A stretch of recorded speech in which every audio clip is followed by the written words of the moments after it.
നമസ്കാരം. കൊട്ടാരക്കര മീഡിയയിലേക്ക് സ്വാഗതം.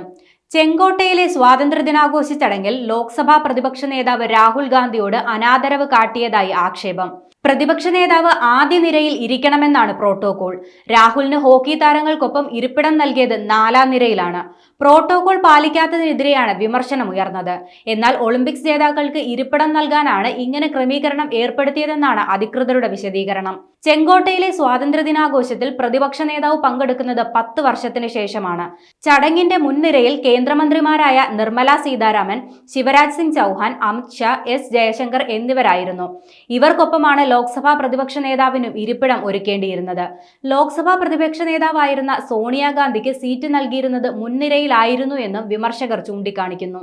അതേസമയം രാജ്യത്തിന്റെ 78ാമത് സ്വാതന്ത്ര്യദിനാഘോഷങ്ങളുടെ ഭാഗമായി ചെങ്കോട്ടയിൽ പ്രധാനമന്ത്രി നരേന്ദ്രമോദി ദേശീയ പതാക ഉയർത്തി. 6000 പ്രത്യേക അതിഥികൾ ചടങ്ങിൽ പങ്കെടുത്തു.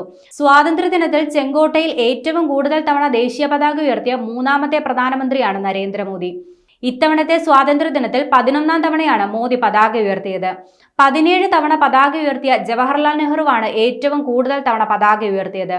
ഇന്ദിരാഗാന്ധി 16 തവണ പതാക ഉയർത്തി. 10 തവണയാണ് മൻമോഹൻ സിംഗ് സ്വാതന്ത്ര്യദിനത്തിൽ പതാക ഉയർത്തിയത്.